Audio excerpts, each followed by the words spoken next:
اب اس پہ میں مطلب یہ کہ تفصیلی انشاءاللہ کریں گے، یہ ہمارے پروجیکٹس میں سے ایک پروجیکٹ ہے، لیکن یہ کہ صرف یعنی سطحی سی بات یہ ہے کہ امام غزالی جو ہے، ابن رشد بھی امام ہیں، یعنی بڑے مالکی فقیہ ہیں وغیرہ وغیرہ، اور فقہا اور قاضیوں کے خاندان سے ان کا تعلق ہے یعنی،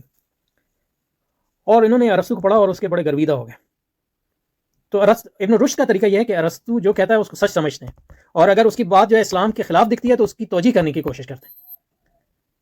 اس طرح کہ وہ اسلام کے خلاف نظر نہ آئے۔ جبکہ امام غزالی کا طریقہ یہ ہے کہ وہ ان کے ہاں جو سچ کی بنیاد جو ہے اسلام ہے، اور پھر ارسطو کی جو آراء جو ہیں وہ اس کے مطابق اس کو قبول کر لیں گے، لیکن جو اس کے آراء جو ہے اس کے خلاف ہیں وہ جو ہے اس کو رد کرتے ہیں،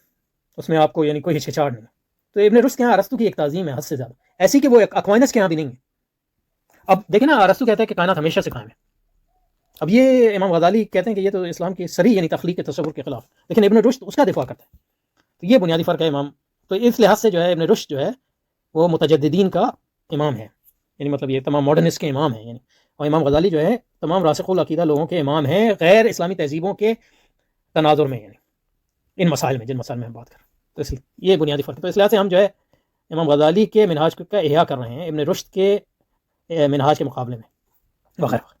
تو یہ مطلب یہ ہے کہ یہاں رکتے ہیں، تو یہ سرسری